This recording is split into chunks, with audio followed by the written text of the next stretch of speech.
أعوذ بالله من الشيطان الرجيم بسم الله الرحمن الرحيم সালাতুল হাজত যদি আপনি পড়েন, আল্লাহ আপনার জন্য দুইজন ফেরেশতা বডিগার্ড আসমান থেকে পাঠাইয়া দেন। একমাত্র আজরাইল ছাড়া পৃথিবীর কেউ আপনার কোনো ক্ষতি করতে পারবে না। সালাতুল হাজত 2 রাকাত নামাজ আপনি যখনই মন চায় পড়ে নিবেন। তো পড়ার সিস্টেম হচ্ছে, প্রথম রাকাতে পড়বেন সূরা আল ফাতিহার পরে কুল ইয়া আইয়ুহাল কাফিরুন, এবং দ্বিতীয় রাকাতে সূরা আল ফাতিহার পরে পড়বেন কুল হুয়াল্লাহু আহাদ। এই 2 রাকাত নামাজ পড়ে যদি আপনি ঘর থেকে বের হয়ে যান, যেই কাজে হাত দিবেন তো আপনি সফল।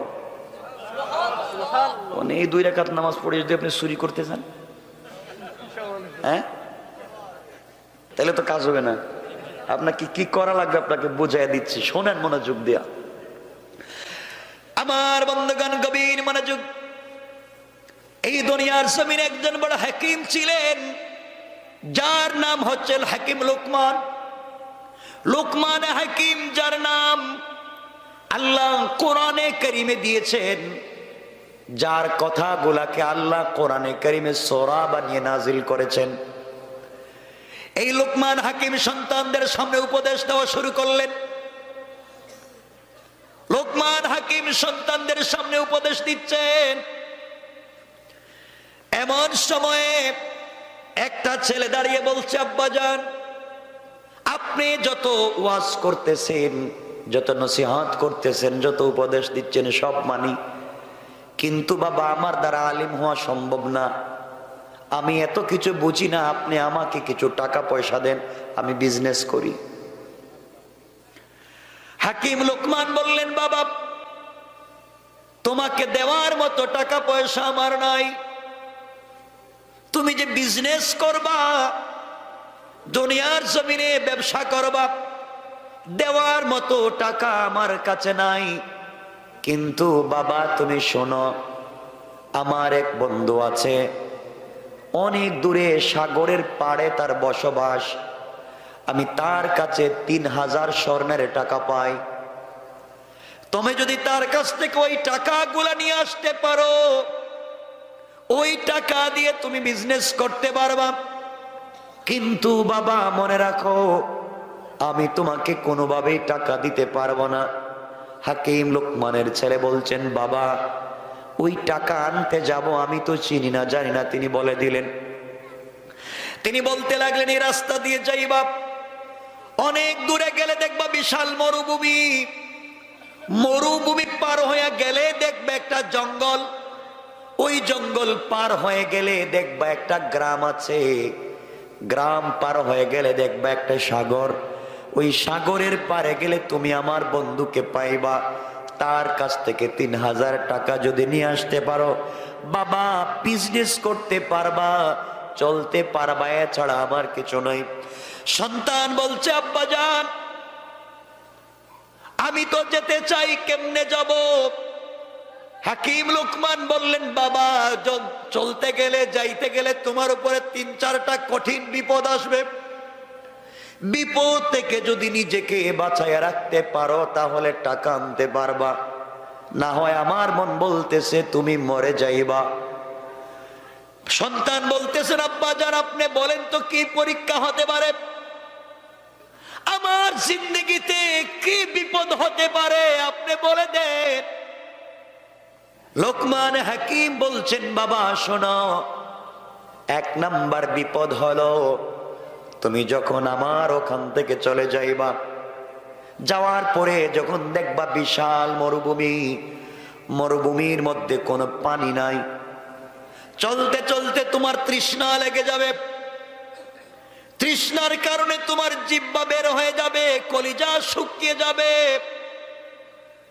ওই জায়গায় তুমি পানি পাইবা না, পানি পানি করে আমার ভয় হচ্ছে তুমি মরে যাইবা। ওই সময় বাবা তোমাকে বলি, যত বিপদ আসুক না কেন, ঘর থেকে যখন তুমি বের হয়ে যাইবা, 2 রাকাত সালাতুল হাজত পড়ে যদি বের হয়ে যাও, আল্লাহ সকল বিপদ থেকে তোমাকে হেফাজত করে দিবে। হাকিম লোকমান বললেন, বাবা তুমি যখন মরুভূমিতে যাইবা, মরুভূমিতে যাওয়ার পরে দেখবা বিশাল ধৌত মরুভূমি, পানি নাই। পানির জন্যে তুমি যখন হাহাকার করবা, পানি পাওয়া যাবে না, ওই সময় তুমি 2 রাকাত সালাতুল হাজত পড়ে নেবা। হাজতের 2 রাকাত নামাজ পড়ে নেবা। সালাম ফিরাইয়া ডান দিকে তাকাবা। ডান দিকে তাকাইয়া দেখবা সুন্দর একটা জঙ্গল। ওই জঙ্গলের ভিতরে তুমি প্রবেশ করবা। প্রবেশ করার পরে দেখবা শক্ত একটা পাথরের ভিতর থেকে ঝর্ণার মতো ঠান্ডা পানি পড়ে যায়। ওই পানি তুমি পান করবা। তোমার পাত্রের ভিতরে, ব্যাগের ভিতরে বেশি করে পানি নিবা। পানি নিয়ে তুমি যখন বের হবা, ঠান্ডা পানি পান করার কারণে তোমার শরীরে ক্লান্তি আসবে। ক্লান্তি আসলে তুমি ঘুমানোর প্রয়োজন হবে, বিশ্রামের প্রয়োজন হবে। মরুভূমির ভিতরে কোনো গাছ তোমার চোখে পড়বে না। আবার তুমি 2 রাকাত সালাতুল হাজত পড়ে নিবা। সালাতুল হাজত পড়ে আল্লাহর কাছে যখন দোয়া করবা, পিছন দিকে তাকাইয়া দেখবা একটা বট গাছ। সুবহানাল্লাহ বললেন না? বট গাছের নিচে অনেক সুন্দর ছায়া। তোমার মন চাইবে ওই ছায়ায় তুমি যেন বিশ্রাম নাও। কিন্তু বাবা মনে রাখবা, আমার মন বলতেছে তুমি যদি গাছের গোড়ায় বিশ্রাম নিতে যাও, বিপদে পড়ে যাবা। গাছের গোড়ায় বিশ্রাম নিতে গেলে কঠিন বিপদের সম্মুখীন হয়ে যাইবা। আমার ভয় হচ্ছে তুমি মরে যেতে পারো, কোন বিষাক্ত সাপ তোমাকে মেরে ফেলতে পারে। কিন্তু বাবারে, তুমি যদি বট গাছের গোড়ায় কোনো বৃদ্ধ লোককে পাও, ওই লোকের কাছে তুমি পরামর্শ চাইবা। ওই লোকটা তোমাকে অবশ্যই ভালো সাহায্য করবে।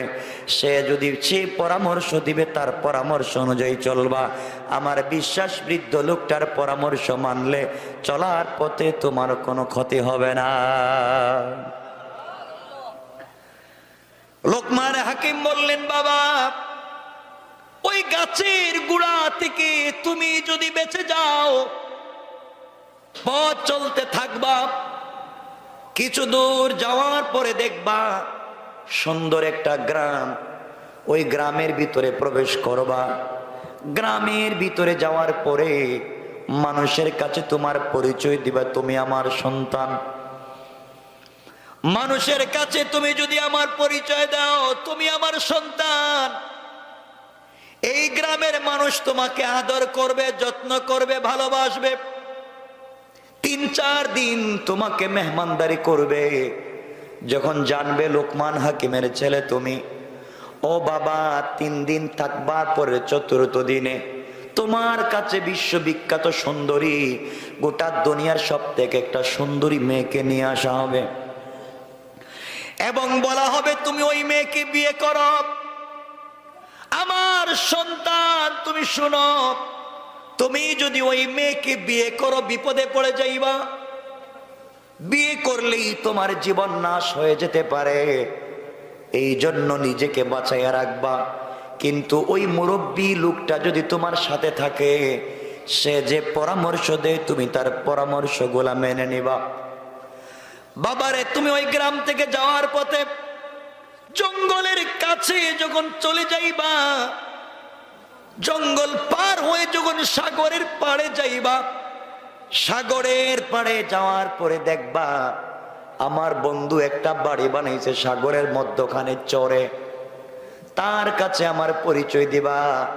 পরিচয় দিলে সে তোমাকে 3,000 স্বর্ণ মুদ্রা দিবে। কিন্তু বাবার একটা শর্ত হলো, আমার বন্ধু কাউকে গেলেই টাকা দেয় না, যারা ঋণ পায় ঋণ দেয় না। একটা শর্ত হলো, 1 রাত্র তার বাসায় থাকতে হয়। আর যারা এই রাত্র বেলা থেকে যায়, সকালবেলা মরে যায়। আমি চিন্তা করতেছি তুমি যদি টাকা আনতে চলে যাও, ওই বেচারার কাছে গেলে টাকা তো দিবে না, রাত্র থাকা লাগবে, রাত্র থাইকা যদি সকালে বাঁচো টাকা নিয়ে আসবা। কিন্তু বাবা মনে রাখবা, আমার ভয় হচ্ছে তুমি না জানি মরে যাও, আর ওই মুরব্বী যদি সাথে থাকে তার পরামর্শ নিয়ে চলবা। সকল সময় বিপদ থেকে বাঁচবার জন্যে 2 রাকাত সালাতুল হাজত পড়বা। আমার বিশ্বাস আল্লাহ তোমাকে হেফাজত করবেন। কোন সুবহানাল্লাহ।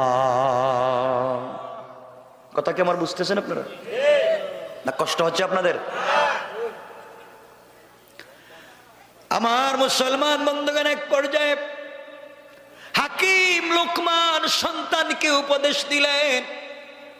এই সন্তান যখন সকালবেলা একদিন বাবার কাছ থেকে বিদায় নিলেন, লোটার মধ্যে পাত্রের মধ্যে পানি নিলেন,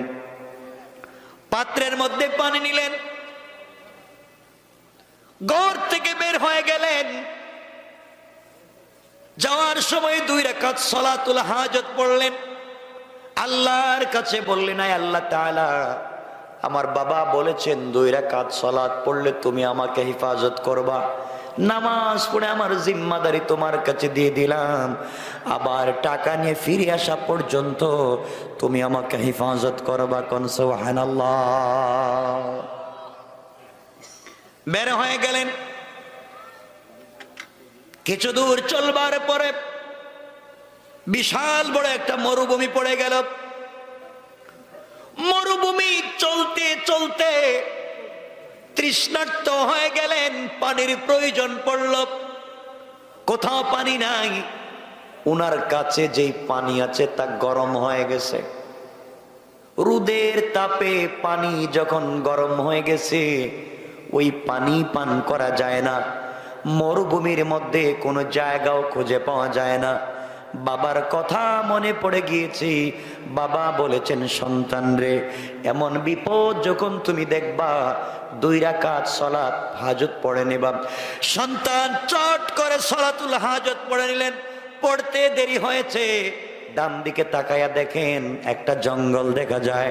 হাঁটতে হাঁটতে জঙ্গলের ভিতরে প্রবেশ করে দেখেন ওই জঙ্গলের ভিতরে একটা পাথর ফেটে ঝর্ণার মতো মিষ্টি ঠান্ডা পানি গড়াইয়া পড়ে যায়।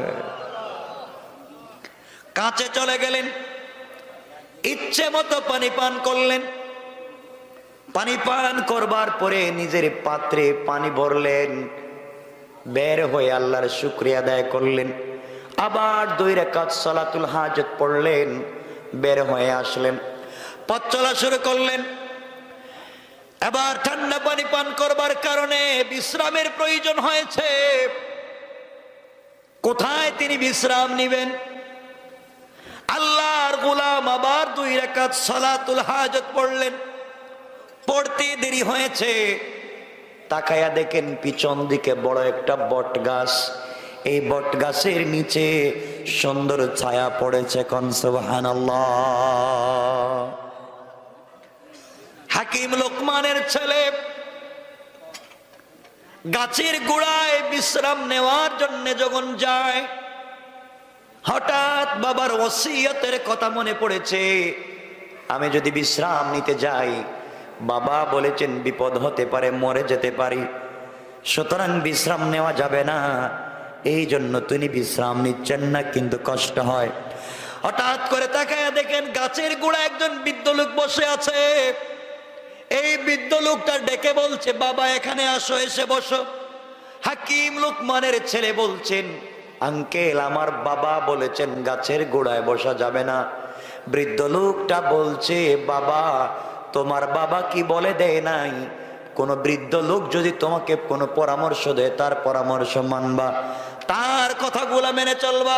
সুতরাং আমি তোমাকে বলছি তুমি এই গাছের গোড়ায় বসো, কোনো সমস্যা হবে না। সমস্যা যদি হয় আমি দেখব। সুবহানাল্লাহ বলেন, আওয়াজ করে বলেন না সুবহানাল্লাহ।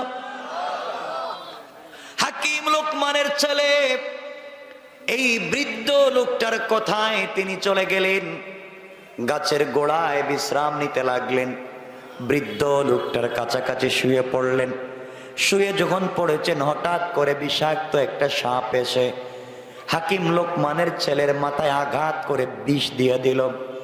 এই বৃদ্ধ লোকটা চিন্তা করল, হাকিম লোকমানের ছেলে গাছের গোড়ায় বিশ্রাম নিতে চায় নাই, আমি তাকে বলেছি এখানে বিশ্রাম নেওয়ার জন্যে, এখন যেহেতু সাপ কেটেছে তার তো বিপদ হয়ে গেল।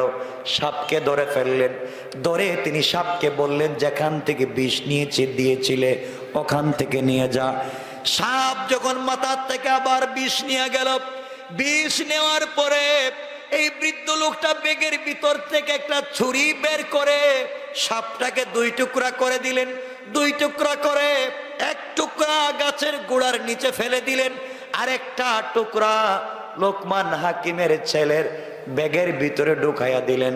কিছুক্ষণ পরে লোকমান হাকিমের ছেলের ঘুম ভেঙে গেল।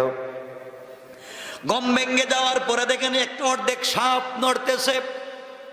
ভয় পেয়ে গেলেন, বৃদ্ধ লোকটাকে বলছেন আঙ্কেল একটা সাপ এখানে অর্ধেক, বাকি অর্ধেক কোথায় গেল, সাপ কোথা থেকে আসলো? বৃদ্ধ লোকটা ডেকে বলছেন বাবা শোনো, তুমি যখন বিশ্রাম নিয়েছিলা এমন সময় একটা সাপ তোমাকে দংশন করেছিল, আমি ওই সাপটাকে তোমার মাথায় লাগায়া বিষ গোলা যখন নিয়ে গিয়েছে আমি দুই টুকরা করে দিয়েছি, ওই ফেটে ফেলে দিয়েছি, টেনশন নাই, তুমি এখন চলে যাও। হাকিম লোকমানের ছেলে 2 রাকাত নামাজ পড়লেন সালাতুল হাজাত, আর আল্লাহর কাছে ডেকে বলছেন আল্লাহ তাআলা নামাজের কারণে তুমি আমাকে এই বিষাক্ত সাপ থেকে বাঁচায়া দিলা। মুরব্বী ডেকে বলছেন বাবা তুমি কোথায় যাইবা? হাকিম লোকমানের ছেলে বলছেন আঙ্কেল আমার বাবা বলেছেন সামনে যে গ্রাম, ওই গ্রাম পার হয়ে গেলে যে সাগর, সাগরের পারে এক বাবার বন্ধু আছে, তার কাছ থেকে 3000 স্বর্ণ মুদ্রা লাগবে, এই জন্য যাই। কিন্তু আঙ্কেল আমার ভয় হয়, রাস্তায় চলার পথে না জানি কোনো বিপদ চলে আসে, আপনি যদি আমার সঙ্গে সফরের সাথী হয়ে যান, আমার সঙ্গে যদি সফর করেন, আপনার পরামর্শ নিয়ে আমি চলবো। মুরব্বী লোকটা বলছে তুমি বললে তোমার সঙ্গে যেতে পারি। লোকমান হাকিমের ছেলে বৃদ্ধ লোকটাকে নিয়ে চলতে লাগলেন। কিছু দূর যাওয়ার পরে যে গ্রাম পাইলেন, ওই গ্রামের ভিতরে গিয়ে নিজের পরিচয় দিলেন। নিজের পরিচয় দেওয়ার পরে মানুষটাকে আদর করলো, যত্ন করলো, ভালো করে খাওয়ালো, মেহমানদারি করলো। কারণ বড় হুজুরের ছেলে এসেছেন, পীর সাহেবের ছেলে এসেছেন, সবাই আদর করলো, ভালোবাসলো। 3 দিন পার হয়ে যাওয়ার পরে 4র্থ দিনে এলাকার লোকেরা মিলে গোটা দুনিয়ার বিশ্ব সুন্দরী একটা মেয়েকে তারা ধরে নিয়ে আসলো। এসে বলছে বাবা তুমি লোকমান হাকিমের ছেলে, এই মেয়েটা বিশ্ব সুন্দরী, তোমার কাছে বিয়ে দিতে চাই, তুমি রাজি হয়ে যাও। লোকমান হাকিমের ছেলে মেয়েটার চেহারার দিকে তাকায় আশ্চর্য হয়ে গেলেন। দুনিয়ার ভিতরে মানুষ কি এত সুন্দর হতে পারে? এত সুন্দরী কি মেয়েরা হতে পারে? তিনি চিন্তা করলেন আমি যদি বিয়ে না করি অন্য কোন ছেলে তো এই মেয়েটাকে বিয়ে করে ফেলবে। তিনি বিয়ে করার সিদ্ধান্ত নিলেন। হঠাৎ করে বাবার ওসিয়তের কথা মনে পড়ল। হাকিম লোকমান বলেছেন 3 দিন থাকবার পরে 4র্থ দিনে এই এলাকার মানুষ তোমার কাছে একটা মেয়ে বিয়ে দিতে চাইবে, ওই মেয়েটাকে তুমি বিয়ে করবা না, বিয়ে করলে কঠিন বিপদের মুখোমুখি হয়ে যাবা। তিনি বিয়েতে রাজি হতে চাইলেন না। তিনি বলতে লাগলেন আমি বিয়েতে রাজি হতে পারি না, আমার বাবা না করেছে, আমি যদি বিয়েতে রাজি হয়ে যাই বাবা বলেছেন বড় কোনো বিপদ হয়ে যাবে, এই জন্য রাজি হব না। সবাই যখন মেয়েটাকে নিয়ে চলে গিয়েছে, হাকিম লোকমানের ছেলে নিজেকে বোঝাতে পারলেন না, এত সুন্দরী মেয়েটাকে আমি বিয়ে করলাম না, এমন সুন্দরী মেয়ে তো বিশ্বের মধ্যে পাওয়া যাবে না। লোভ সামলাতে পারতেছেন না, আবার বাবার ওসিয়ত ভঙ্গ করতে পারতেছেন না। চিন্তা করলেন, বাবা বলেছেন সকল কাজে এই বৃদ্ধ লোকটার পরামর্শ নিতে। বৃদ্ধ লোকটার পরামর্শ নিয়ে দেখি তো কি হয়ে যায়। তিনি মুরব্বির কাছে চলে গেলেন। আঙ্কেল, বাবা নিষেধ করেছেন মেয়েটাকে বিয়ে করতে, কিন্তু এত সুন্দরী মেয়েকে কি কেমনে আমি ফেলে রেখে চলে যাই? আমার মন বলতেছে বিয়ে করি, কিন্তু বাবা বলেছেন বিয়ে করলে মৃত্যুর সম্ভাবনা আছে। আপনি বলেন কি করা যায়? হাকিম লোকমানের ছেলের হাত ধরে ফেললেন। এই মুরব্বি ডেকে ডেকে বলতে লাগলেন, বাবারে, তোমার যদি মন চায় বিয়ে করে নিতে, আবেগ তখন দমায়া রাখা যায় না, তুমি বিয়ে করে নেও। আমি পরামর্শ দিলাম, কোনো বিপদ যদি হয়ে যায়, যা করা লাগবে আমি দেখব তোমার জন্য কিছু করতে পারি কিনা। সুবহানাল্লাহ, একটু জোরে পড়েন না সুবহানাল্লাহ। রাত্র 12টা হয়েছে, এরপরে কথা বলা যায় না। আপনাদের কষ্ট হচ্ছে? আমার মুসলমান বন্ধুগণ, এক পর্যায়ে লোকমান হাকিমের ছেলে এই মেয়েটাকে ঘরোয়া ভাবে বিয়ে করলেন। মনোযোগ দিয়ে শোনেন কি বলতে চাই, মনোযোগ দিয়ে শোনরে মুসলমান। বিয়ে করলেন। বিয়ে যেদিন করলেন, বিয়ে করবার পরে তিনি রাস্তা দিয়ে হেঁটে যান। মানুষ ডেকে ডেকে বলছে, এই যে ছেলে এই মেয়েটাকে বিয়ে করছে, ও আজকে বাঁচবে না, মরে যাবে। হাকিম লোকমানের ছেলে আশ্চর্য হয়ে গেলেন, কি বলে? আজ নাকি আমার মৃত্যুর দিন, আজ নাকি আমি মরে যাব। তিনি ডেকে ডেকে বললেন, কি ব্যাপার, তোমরা আমাকে কি দেখাও আর কি বলো? এলাকার যুবক ছেলে পেলেরা বলছে, ও হাকিম লোকমানের ছেলে, তোমার জন্য আমাদের বড় ভয় হয়, তুমি আজকে মরে যাইবা, আজকের পরে তুমি আর কোনোদিন বাঁচবা না। তিনি বললেন, কেন আমি মরে যাব?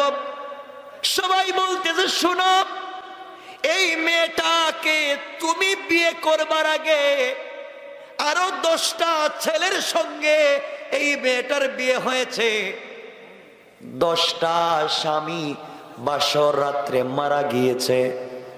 সকালবেলা শুধু লাশ আর লাশ। যেই দিন যেই স্বামীকে বিয়ে করেছে, সকালবেলা লাশ আসে, স্বামী মরে যায়। এইভাবে 10টা স্বামী ওই মহিলা খাইছে, সবাই মরে গিয়েছে। বাসর রাত্রে ফুলসজ্জা রাত্রে মেলামেশা করতে গিয়ে মরে গিয়েছে। আজকে তোমার ফুলসজ্জার রাত্র, চিন্তা করতেছি আমরা, তুমি 11 নম্বর, তুমি মরে যাইবা। হাকিম লোকমানের ছেলে এই কথাগুলা শুনে আশ্চর্য হয়ে গেলেন, কাঁদতে লাগলেন, কি করা যায়? এই বিপদ থেকে কেমনে নিজেকে বাঁচানো যায়? মুরব্বির সঙ্গে পরামর্শ করে বলেন, আঙ্কেল, ওরা কি বলে আজকে নাকি আমার মরে যাবার রাত্র। মেয়েটা আগে আরো 10টা ছেলেকে বিয়ে করেছে, সবাই তো ফুলসজ্জার রাত্রে মারা গেছে, আজ নাকি আমিও মারা যাব।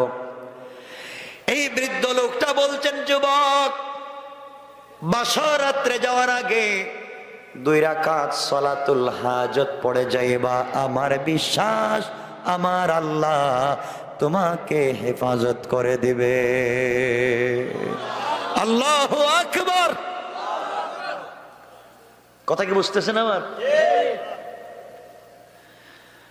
আমি যেখানে পড়েছিলাম, আল্লাহ বলছেন, ওয়াল্লাযীনা ইয়াবিতুনা লিরাব্বিহিম সুজদান ওয়া কিয়ামা। তোমরা যদি সিজদা করো কি উপকার হবে বোঝাতে চাই। আমার বন্ধুগণ, রাত্রবেলা গভীর রাত্র যখন হয়ে গিয়েছে, হাকিম লোকমানের ছেলে 2 রাকাত নামাজ পড়লেন। নিজের ভিতরে ভয়, আজকে মরে যাবেন, বাঁচবেন না, কি করা যায়? 10 জন লোক তো আগেই মারা গিয়েছে। এলাকার প্রশাসন, লাশ জারানে ডুব, সবাই রাত্র এসে হাজির। সকালবেলায় লোকটার লাশ নিয়ে যাওয়া লাগবে। হাকিম লোকমানের ছেলে দেখতেছেন লাশ নিয়ে যাওয়ার গাড়িও হাজির, যারা লাশ গোসল করায় তারাও হাজির। তিনি চিন্তা করলেন বিয়ে করলাম কেন? কথা বুঝেন নাই? বিয়ে করলাম কেন? তো মৌত দেখতেছি, বাঁচার পথ নাই। কে বলছিল বিয়ে করতে? হযরতে হাকিম লোকমান তার সন্তানকে যেই ওসিয়ত করেছিলেন, বিপদে যদি পড়ে যাও সালাতুল হাজত পড়বা, সালাত আদায় করে আল্লাহর কাছে কান্নাকাটি করবা। হযরতে লোকমান হাকিমের ছেলে গভীর রাত্রে সালাতুল হাজত আদায় করলেন। বৃদ্ধ লোকটার কাছে গেলেন আর ডেকে বলেন, আঙ্কেল নির্ঘাত মরে যাব, আমি যদি মরে যাই আমার বাবার কাছে খবর পৌঁছে দিবা। বাবা বলেছিলেন এই মেয়েটাকে বিয়ে না করতে, করেছি তো মরেছি, এখন দেখতেছি লাশ নেওয়ার গাড়ি হাজির, যারা গোসল করায় তারাও হাজির, মানে সবাই নিশ্চিত আমি আজকে মরে যাব। কথা বুঝেন নাই? আচ্ছা এমন যদি কেউ জানে বাসরাত্রি কি যাইব? কথা কন না কেন? আপনি জানলে তো মধুপুর সাইডা টাঙ্গাইলে যাইবেন, ও জান বাসাই। হাকিম লোকমানের ছেলে নামাজ আদায় করবার পরে বাসর রাত্রে স্ত্রীর কাছে যখন চলে যাবেন, এমন সময়ে বৃদ্ধ লোকটা বলছেন, বাবা তোমাকে একটা কথা বলে দিই, মনোযোগ দিয়ে শোনো। ঘরে যাওয়ার পরে ফুলসজ্জা রাত্রে স্ত্রীর পাশে যাওয়ার পরে তোমার স্ত্রী তোমার সঙ্গে মেলামেশা করতে চাইবে, তোমার সঙ্গে মেলামেশা করতে চাইবে, খবরদার মেলামেশা করবা না। আমি একটা কথা বলে দিই, তুমি শোনো, আমার কথার বাহিরে যাইবা না, বিপদ হয়ে যাবে। কি বিপদ আঙ্কেল? ঘরের ভিতরে ঢুকবার পরে স্ত্রী তোমাকে বাধ্য করবে মেলামেশা করতে, করবা না। তুমি বসে থাকবা, পরিচয় নিবা, তোমার পরিচয় তার কাছে দিবা, তার পরিচয় তুমি নিবা। পরিচয় পর্ব শেষ করবার পরে স্ত্রীকে বলবা আমার কিছু ইস্তেঞ্জার প্রয়োজন, অজু ইস্তেঞ্জার প্রয়োজন, টয়লেটে যাওয়া লাগবে, ওয়াশরুমে যাওয়া লাগবে। এই কথা বলে তুমি বলবে একটা বদনা দেও, লুটা দেও, পাত্র দেও, বাহিরে যাই। এই কথা বলে তুমি ঘর থেকে বের হয়ে আসবা। হাকিম লোকমানের ছেলে বলছে, আঙ্কেল আসার আগে যদি মরে যাই? তিনি বলছেন, বাবা আমি বলে দিলাম, তুমি সালাতুল হাজত পড়ে যখন ঘরের ভিতরে যাইবা, স্বয়ং আল্লাহ তোমাকে বাঁচাবার জন্য জিম্মাদার হয়ে যাবে। এই জন্য আমার আল্লাহ বলেছেন, ওয়াল্লাযীনা ইয়াবিতুনা লিরাব্বিহিম সুজদাও ওয়া কিয়ামা। যাওয়ার আগে আমি আল্লাহর কাছে তুমি সিজদায় পড়ে যাও। তুমি জানো না গোলাম, তুমি যখন সিজদায় পড়ে যাও আমি আল্লাহর আরশে আজিমে থাকি না, মিন হাবলিল ওয়ারিদ, তোমার গলার রগের চাইতে আরো কাছে আমি আল্লাহ পৌঁছে যাই। কোন সুবহানাল্লাহ।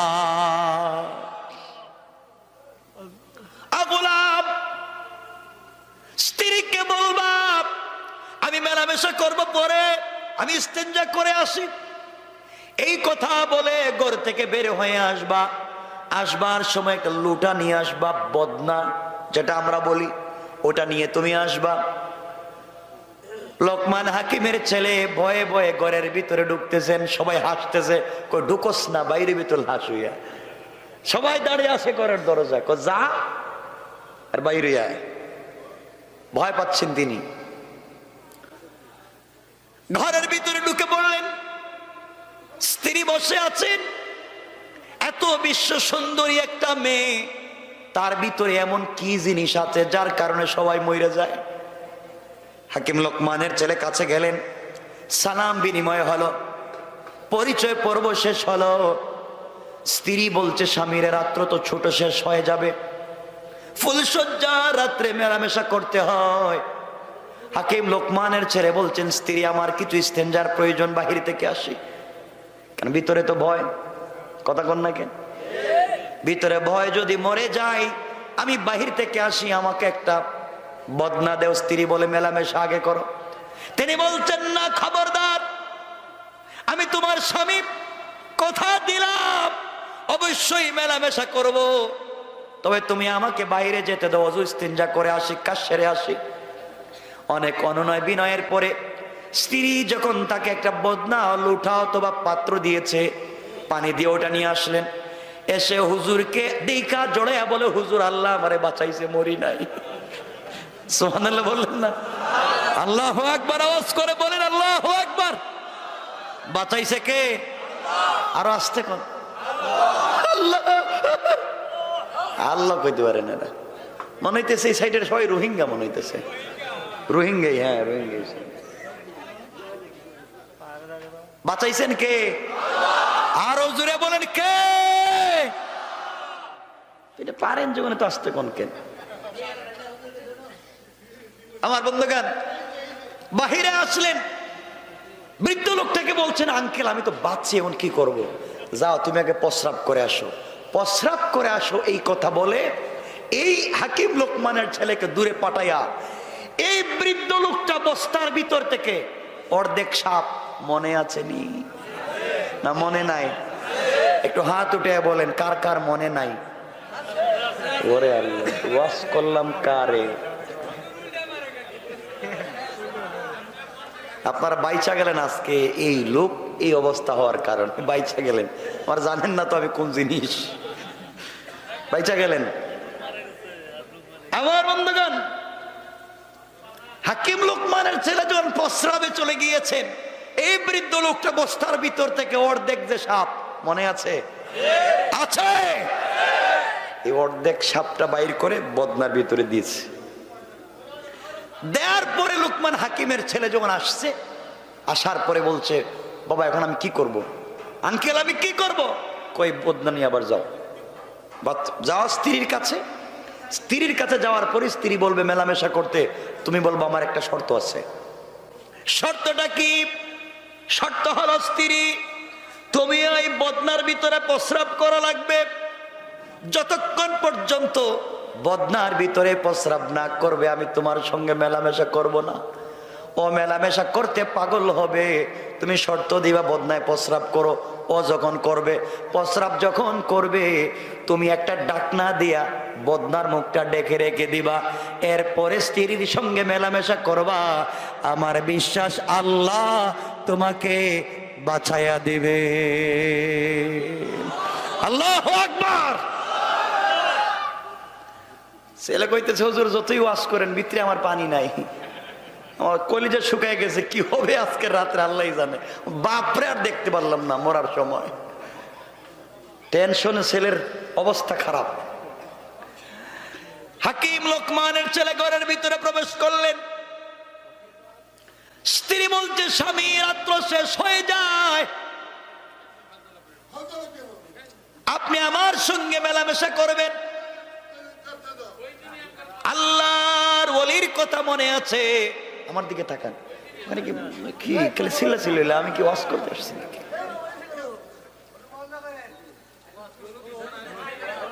শোনেন কথাগুলো শোনেন। আমি তো শুধু আসছি, আমার এই যে হুজুর, আমার আর আব্দুল আলিম ভাই, এরা একবার বাইন্দা বানিয়ে নিয়েছে, নাহলে কি আমি আসতাম? আমার বন্ধুগণ কষ্ট হচ্ছে আপনাদের? আমি তো মাত্র আয়াতের অনুবাদ করে করে যাচ্ছি, আলোচনা তো সব পুরাই রয়ে গেছে। আমার মুসলমান বন্ধুগণ,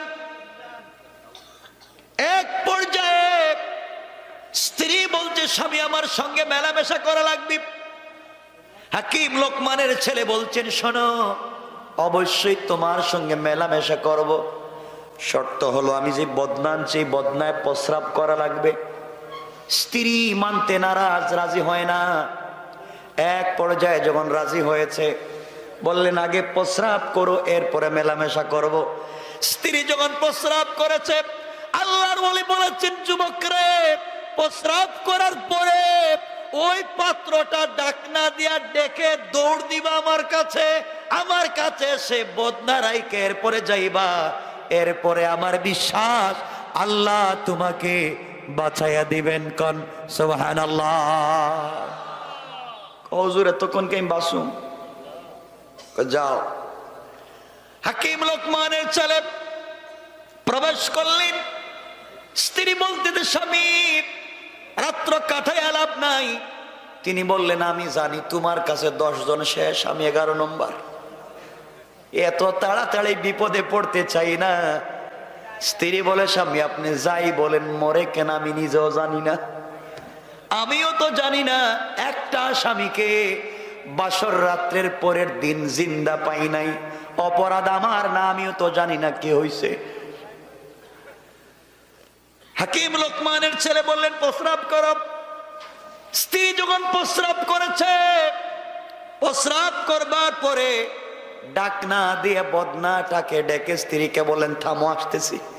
এই কথা বলে ঘর থেকে বের হয়ে আসছেন। আল্লাহর ওলির সামনে বদনা দিয়েছেন। আল্লাহর ওলি বলছেন বাবা বদনাটা তুমি ঢালো, উল্টাও। বদনা উল্টানোর সাথে সাথে দেখা যায় ওই অর্ধেক সাপ আরো কালো কালো 2টা বড় বড় বিষাক্ত সাপ। ছেলে ভয় পেয়ে গেছে, চিল্লানো শুরু করছে হুজুর বদনা আমি খালি নিয়ে গেলাম, আনলাম, সাপ আসলো কোত্থেকে? আল্লাহর ওলি এবার বলছেন বাবা থামো, ভয় পাইও না। বলি তুমি যেদিন গাছের গোড়ায় শুইছিলা ওই দিন তোমাকে যেই সাপ দংশন করেছিল, অর্ধেক সাপ রাস্তায় ফেলে দিয়েছিলাম, তুমি দেখেছো। অর্ধেক সাপ বস্তার ভিতরে রেখে দিয়েছি।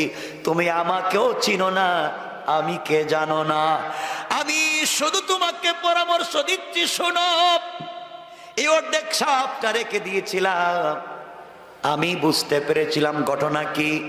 তোমার ওই লোটার ভিতরে ব্যাগের ভিতর থেকে অর্ধেক সাপ দিয়ে দিয়েছিলাম, ওটা নিয়ে তুমি যখন গিয়েছিলা আর স্ত্রীকে বলেছো প্রস্রাব করবার জন্যে, স্ত্রী যখন প্রস্রাব করতে আসছে স্ত্রীর পেটের ভিতরে 2টা বিষাক্ত সাপ ছিল। তারা যখন বদনায় দেখেছে আরেকটা সাপ জিদ লেগেছে, ওইটাকে মারবার জন্যে তারা বাহির হয়ে গেছে। আর তুমি ওটা নিয়ে আমার কাছে চলে এসেছো। বাবারে, যারাই ওই মেয়ের সঙ্গে মেলামেশা করতে যায় ওই 2টা সাপ দংশন করে তাদেরকে মেরে ফেলতে, হত্যা করে দিত। এখন তুমি চলে যাও, চলে যাও, সাপ বের হয়ে আসছে, তোমাকে আর মারতে পারবে না। হুজুর আপনার পায়ে ধরি, দরকার নেই যাওয়ার। আর 2টা আসছে, আরো কয়টা আছে আল্লাহ জানে। আমার আপনি বাঁচান, আমি আর এখানে নাই। আল্লাহর ওলি বলছেন আমি বলছি তুমি যাও। বৃদ্ধ লোকটা বলছেন আমি বলছি তুমি যাও, কিছু হবে না। হুজুর সাপ আসলো কোত্থেকে? কোত্থেকে আসছে? বৃদ্ধ লোকটা বলছেন সব আমি জানি বুঝি, কোত্থেকে আসছে, কেন আসছে, তোমার এত কিছু জানার দরকার নাই। এখন তোমার ওয়াইফ একবারে সুস্থ, তোমাকে আর কেউ মারবে না, সকালবেলা মরবে না, যাও। হুজুর ঠিক কইছেন তো? কিন্তু আমার ভয় হইতেছে। আল্লাহর ওলি বলছেন যদি ভয় হয় 2 রাকাত সালাতুল হাজত পড়ে যাও না। সুবহানাল্লাহ, এটা পকেটে রেখে দেন কেমন? হাকিম লোকমানের ছেলে সালাতুল হাজত 2 রাকাত পড়লেন, স্ত্রীর ঘরে ঢুকে গেলেন, মেলামেশা করলেন। এক পর্যায়ে তো ঘুমিয়ে পড়লেন। যারা গাড়ি নিয়ে এসেছিল লাশ আনার জন্য, যারা ডুম আসছিল, ডুম তো চিনেন, যারা লাশ কাটে, লাশ বের করে, সকালবেলা কেউ দরজা খুলে না। মনে করছে আগে তো 1 জন মরছে, আজকে মনে 2 জন মরছে। কেউ দরজা খোলে না কেন? ওরা দরজা ভেঙে ঘরের ভিতরে ঢুকছে। ঢুকে হাকিম লোকমানের ছেলে তো ঘুমিয়ে আছেন, পায়ে ধরে টানে, মরা লাশের পায়ে ধরে টানে। যখন টানতেছে উনি উঠে গেছেন। কিরে আমার পায়ে ধরে টানোস কেন? তুমি মরো নাই? আমার পায়ে ধরে টানো কেন তোমরা? প্রত্যেক দিন তো মরে, তুমি দেখি মরলা না। সুবহানাল্লাহ বলবেন না? মরে যায় মানে কি? আমি মরতাম কেন? এরা ভয় পাইছে, কয় মরা লাশ দেখতেছে, কথা কয়। এরা বাইরে চলে গেছে। হাকিম লোকমান ছেলে সুস্থ হয়ে গেলেন। স্ত্রী বলছে স্বামী আপনি তো আজকে বেঁচে গেলেন, কেমনে কি কিছুই বুঝলাম না। আবার বন্ধুগণ সংক্ষেপ করে কথা বলি।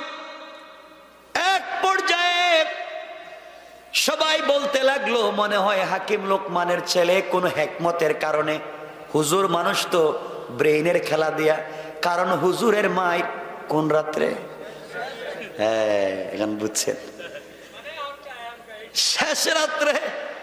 এই জন্য মনে হয় কোন কাজ করে বেঁচে গেছে তাবিজ কবজের মাধ্যমে। না না, এখানে তাবিজ কবজের কিছু নাই, বাঁচাইয়া দিয়েছেন কে? আওয়াজ করে বলেন কে?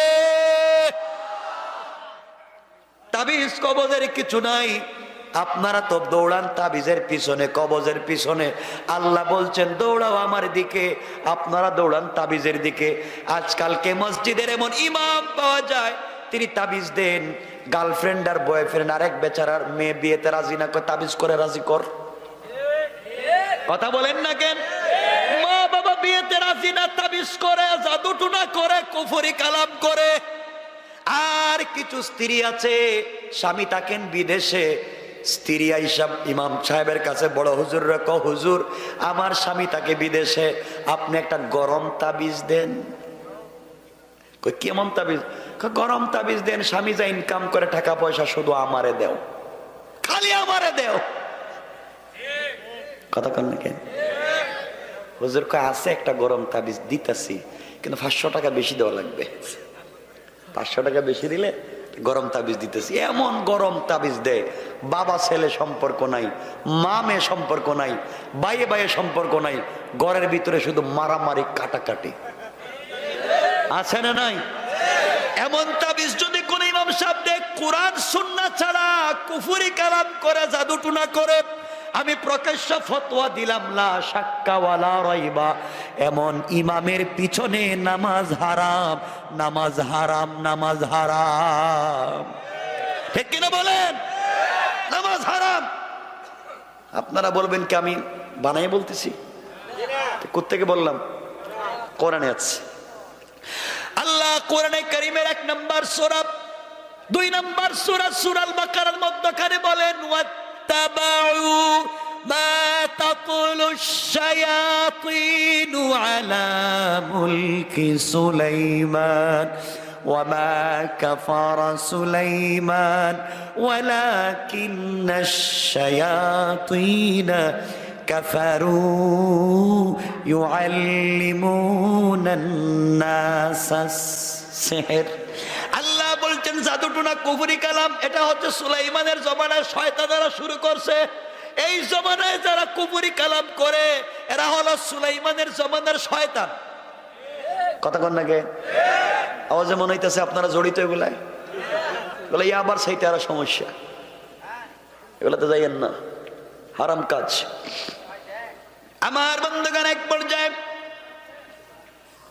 3-4 দিন ওই গ্রামে থাকলেন। এক পর্যায়ে লোকমান হাকিমের ছেলে, সংক্ষেপ করে বলতেছি, মুরব্বীকে নিয়ে বললেন আঙ্কেল চলেন, উদ্দেশ্যে আসছি তো টাকা নেওয়ার জন্য, আগে চলেন টাকা আনি। টাকা আনবার জন্য চলে গেলেন। সাগরের পাড়ে গিয়ে দেখেন চরের মধ্যে একটা বিশাল বড় 2 তলা বিল্ডিং। গিয়ে নিজেকে পরিচয় দিলেন, আমি লোকমান হাকিমের ছেলে, আমার বাবা আপনার কাছে 3000 স্বর্ণের টাকা পান, টাকা দেন। লোকটা বলছে বাবারে তোমার বাবা টাকা পান এটা সত্য, আমি দিব ওটাও সত্য, কিন্তু টাকা নিতে হলে আমার কাছে 1 রাত্র থাকা লাগবে, সকালবেলা টাকা নিবা। কিন্তু কেউ তো টাকা নিতে সকালবেলা থাকতে চায় না। তোমার বাবা অনেক লোককে আমার কাছে পাঠাইছে টাকার জন্য, কিন্তু কেউ রাত্র থাকতে চায় না। তুমি যদি থাকো সকালে টাকা দিব। লোকমান হাকিমের ছেলের মনে চলে আসছে, আব্বা বলছেন রাত্রে থাকলে সকালে মৌত, ঠিক না? মনে আছে? রাত্রে থাকলে সকালে শেষ লাশ, থাকা যাবে না।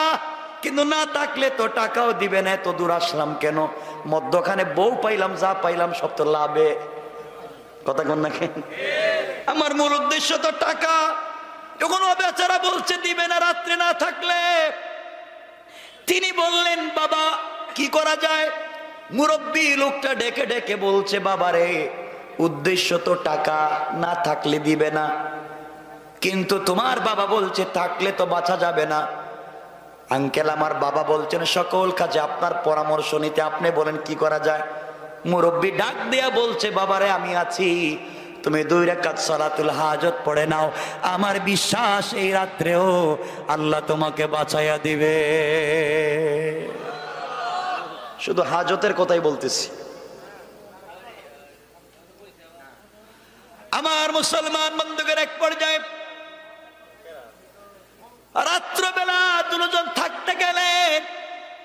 এই বৃদ্ধ লোক যার কাছে টাকা পাওয়া যায়, তার দুতলা বাড়ি, উপরের তলায় সে একা থাকে, 2 রুমে তার 2টা ছেলে থাকে। আর যারা টাকা নিতে আসে, ঋণদার যারা পাওনাদার, এদেরকে নিচতলায় রাত্র থাকতে দেয়। তারা যখন রাত্রবেলা দোতলায় উঠে গেল, এই বৃদ্ধ লোকটা উঠেই তার ছেলে 2টার রুমে তালা দিয়ে দিল, বাবা 2টা ঘুমাও। আর এই বৃদ্ধ লোকটাকে, লোকমান হাকিমের ছেলেকে নিচতলায় দিয়ে তালা দিয়ে দিল, ঘুমাও। রাত্র যখন গভীর হয়ে যায়, বৃদ্ধ লোকটা দেখেন সাগরের পানির ঢেউ আসতেছে, মানে এই ঢেউ এসে নিচতলায় পানি ঢুকে যায়, সকলেই ঘরের ভিতরে মরে যায়। এই জন্য কেউ সকালবেলা বাঁচে না, টাকাও নিতে পারে না। উদ্দেশ্য তার ভালো না খারাপ? উদ্দেশ্য হলো টাকা তো জিন্দিগিতে দিব না, যেই টাকা নিতে আসবা নিচতলায় থাকা লাগবে, আর নিচতলা থাকলে সাগরের পানিতে মরে যাবা। কথা বুঝতেছেন আপনারা? বাঁচে না বিদায় টাকা নেয় না। হাকিম লোকমানের ছেলে ঘুমিয়ে আছেন, বৃদ্ধ লোকটা রাত্রে ঘুম আসে না। হঠাৎ করে রাত্রে দেখেন পানি আসতেছে ঘরের ভিতরে। লোকমান হাকিমের ছেলেকে বললেন, বাবা ঘুম থেকে উঠো। দুজন ঘুম থেকে উঠে গেলেন, নিচতলা না থেকে দোতলায় উঠতে লাগলেন।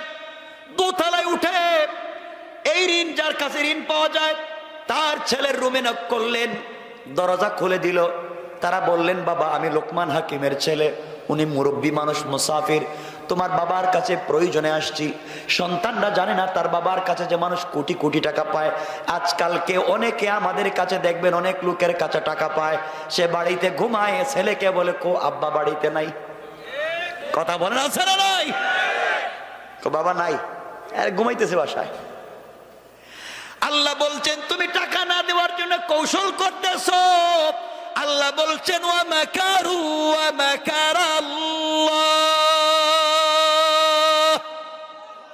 ওয়াল্লাহু খায়রুল মাকিরিন। তুমি টাকা না দেওয়ার কৌশল করতেছো, আমি আল্লাহ এমন কৌশল করব, টাকাও দিবা, আব্বাও ডাকবা। ঠিক কিনা জোরে গান? এই 2টা লোক উঠে গিয়েছে, সন্তানের দরজায় নক করে বলছে, ভাই দরজা খোলো। দরজা খুলে দিয়েছে। বাবার এই শয়তানিগুলা সন্তান জানে না। তারা বলছে, ভাই টাকা নিতে তারা আসছিলাম তোমার বাবার কাছে, কিন্তু নিচতলায় তো থাকতে পারতেছি না, আপনাদের রুমে আমাদের 2 জনকে জায়গা দেন, আজকে রাত্রে থাকি। তারা 2 ভাই বলছে, আপনারা মুসাফির, আর লোকমান হাকিমের ছেলে বহুত বড় বুজুর্গের ছেলে, আপনাদেরকে কষ্ট দিতে চাই না, আপনারা 2 জন আমাদের 2 ভাইয়ের বিছানায় থাকেন, আমরা রাত্রে নিচতলায় থাকবো। আল্লাহ বলতেছেন ইন্না কাইদাশ শাইতানি কানা দাঈফা। তোমরা যত কৌশল করতেছো, আমি আল্লাহর কাছে ওগুলা বড়ই দুর্বল। আমি যখন কৌশল শুরু করব, বাঁচবার সুযোগ থাকবে না। ঠিক কিনা বলেন? আমার বন্ধুগণ, এক পর্যায়ে তারা 2 জন, এটা আবার কি, আমি সংক্ষেপ করে দিচ্ছি, আপনাদের কষ্ট হচ্ছে না তো? 1-2 মিনিট আমি রেখে দেব, কথা বলেন, আমি রেখে দেব, আলোচনা লম্বা করবো না, রাত্রে 12:30 হয়ে গেছে। শুনেন আমার বন্ধুগণ, এক পর্যায়ে এই 2 ভাই লোকমান হাকিমের ছেলেকে আর মুরব্বীকে দোতলায় থাকতে দিয়া তারা যখন নিচতলায় ঘুমাতে আসলো, এমন সময় সাগরের পানি উত্তাল হয়ে গেল, নিচতলায় ঢুকে গেল, 2 জন ভাই ঘরের ভিতরে মরে গেল। সকালবেলা এই বৃদ্ধ লোকটা ঘুম থেকে উঠে ছেলেদের দরজায় তালা দিয়া নিচতলায় আসতেছে, আইসা লাশ 2টা সাগরে ফালাইয়া দিবে, কারণ লাশ আছে লোকমান হাকিমের ছেলে আর ওই বৃদ্ধ লোকটার লাশ। এসে যখন দরজা খুলেছে, খুলে দেখে তার ছেলে 2টার লাশ। আল্লাহ কয় টাকাও দিবে, লাশও দেখবে। কেন পাবলিক রে ঠকাস? ছেলে 2টা লাশ দেখে আশ্চর্য, দোতলায় গিয়েছে, দরজা খুলে দেখে ঘরের ভিতরে লোকমান হাকিমের ছেলার মুরব্বী দুইজন বাইরে এক কয় তোর সব শয়তানি জানি আজকে টাকা দে। সুবহানাল্লাহ বলেন না। তুই তো টাকা দেস না, শয়তানি করস মনে করছিলে আমরা মরে যাব, আমরা মরি নাই, আমরাই বাঁচছি, তোর ছেলেও মরছে, টাকাও দিবে। কথা বলেন না কেন? টাকাও দিবে, ছেলেদের কেউ পাওয়া যাবে না। ছেলেদের কাফন দাফন করলো, 3000 স্বর্ণ মুদ্রা দিল, চলে আসতে লাগলেন। রাস্তায় আসার পরে বৃদ্ধ লোকটা বলতেছে, বাবা আবার শোনো, টাকা তো পাইছো, এতক্ষণ পর্যন্ত অনেক কিছু করলাম, আমি তোমাকে সহযোগিতা করলাম, এখন তুমি কি নিবা, আমারে কি দিবা বলো, তুমি কি নিবা, আমাকে কি দিবা বলো, বাটাবাটি হয়ে যাক, আমার কারণে তো সব পাইলাম। লোকমান হাকিমের ছেলে বলছেন, আঙ্কেল আমার কিচ্ছুর দরকার নাই, টাকা পয়সা যা আছে আপনি সব দেন, শুধু বউটা আমারে দিয়ে দেন। এত সুন্দর স্ত্রী, এটারে রাইখা যাইতে মন চায় না, আপনি যা আছে সব রাইখা নেন আর আমাকে স্ত্রীটা দিয়ে দেন। বৃদ্ধ লোকটা বলছে, বাবা তুমি তো আসছোই টাকার জন্য, উদ্দেশ্য ছিল তোমার টাকা, আমার দোকানে যা পাইছো সব তো ফাও, টাকাটা উদ্দেশ্য। আমি তোমাকে এতদিন সাপোর্ট দিয়েছি, সহযোগিতা করেছি, বিনিময় কিছুই চাই না, টাকা নিয়ে যাও, উদ্দেশ্য ছিল টাকা বিজনেস করবা, টাকা নিয়ে চলে যাও, বউ নিয়ে চলে যাও, তোমার সঙ্গে আমি আর যেতে চাইবো না, তুমি চলে যাও। সংক্ষেপ করে দিলাম, বিষয়টা অনেক লম্বা, অনেক লম্বা বিষয়। বৃদ্ধ লোকটা এবার বলছে, বাবা তুমি বাড়িতে যাইবা, বাড়িতে গেলে তোমার বাবার কাছে আমার পরিচয় দিও, সালাম দিও। এবার লোকমান হাকিমের ছেলে বলছেন, আঙ্কেল সব কাজে আপনি আমাকে সহযোগিতা করে বাঁচাইয়া দিলেন, শেষ পর্যন্ত বউ থেকেও বাঁচলাম, রাত্রেবেলা মরি নাই, টাকাও পাইলাম, মরি নাই, আপনি তো পরিচয় দিলেন না, আপনার পরিচয় দেন, আপনি কে? আল্লাহু আকবার বলবেন না? এবার বৃদ্ধ লোকটা দাঁড়ায়া লোকমান হাকিমের ছেলের হাত ধরে বলছেন, বাবা তাহলে তুমি শোনো, তোমার বাবা হাকিম লোকমান বুজুর্গ আল্লাহওয়ালা, আল্লাহর কাছে কিছু বললে আল্লাহ শোনেন। তোমার বাবা যে তোমাকে বলেছিল ঘর থেকে বের হয়ে আসার সময় সালাতুল হাজত পড়বার কথা মনে আছে? আছে। তুমি যখন সালাতুল হাজত পড়েছিলা, তোমার বাবা বলেছিলেন আল্লাহ রহমতের ফেরেশতা দিয়ে তোমাকে বাঁচাইয়া দে, এতদিন পর্যন্ত অদৃশ্যভাবে বাঁচাইয়া দে। তোমার বাবার দোয়ার কারণে আল্লাহ তোমার সালাতুল হাজত নামাজ পড়বার কারণে আমি আল্লাহর রহমতের ফেরেশতাকে মানুষের সুরত ধরাইয়া তোমার হেফাজতের জিম্মাদার বানিয়ে দিয়েছে। আল্লাহু আকবার। আমি তো সালাতুল হাজত তুমি পড়ার কারণে আল্লাহর কাছে দোয়া করেছো, আল্লাহ বাঁচাও, আল্লাহ বাঁচাবার জন্য রহমতের ফেরেশতা আমি মানুষের সুরত ধরাইয়া তোমার জিম্মাদারের জন্য পাঠিয়ে দিয়েছিল। সব জায়গা থেকে তোমাকে বাঁচাইছি, কারণ সব জায়গায় সালাতুল হাজত পড়েছো তো আমি বাঁচিয়ে দিয়েছি। এবার সব পাইছো, তুমি চলে যাও। এবার লোকমান হাকিমের ছেলে সেজদায় পড়ে গেলেন, ডাবল সালাতুল হাজত পড়ে কাঁদলেন আর বলেন, আল্লাহ তুমি যেই নামাজের মাধ্যমে কেমনে বাঁচাইয়া দাও আর অদৃশ্য ফেরেশতাকে দৃশ্যমান করে হেফাজত করলা, সালাম ফিরাইয়া দেখেন এই বৃদ্ধ লোকটা আর নাই। আমার বন্ধুগণ, এখন লোকমান হাকিমের ছেলে বউ নিয়ে টাকা পয়সা নিয়ে আসতেছেন নি, কথা কন না কেন? কিন্তু আমি রেখা দিলাম, আর সামনে যেতে চাই না। এই কথাই আল্লাহ আমার তেলাওয়াতকৃত আলোচ্য আয়াতের মধ্যে বলছেন, ওয়াল্লাযীনা ইয়াবিতুনা লিরাব্বিহিম সুজদান ওয়া কিয়ামা। গোলাম যদি বিপদে পড়ে যাও, কারো কাছে কিছু চাইতে যাইবা না, সালাতুল হাজত আমার কাছে পড়ো, আমি আল্লাহ ফেরেশতা পাঠাইয়া তোমাকে বাঁচাইয়া দিব। কোন সুবহানাল্লাহ।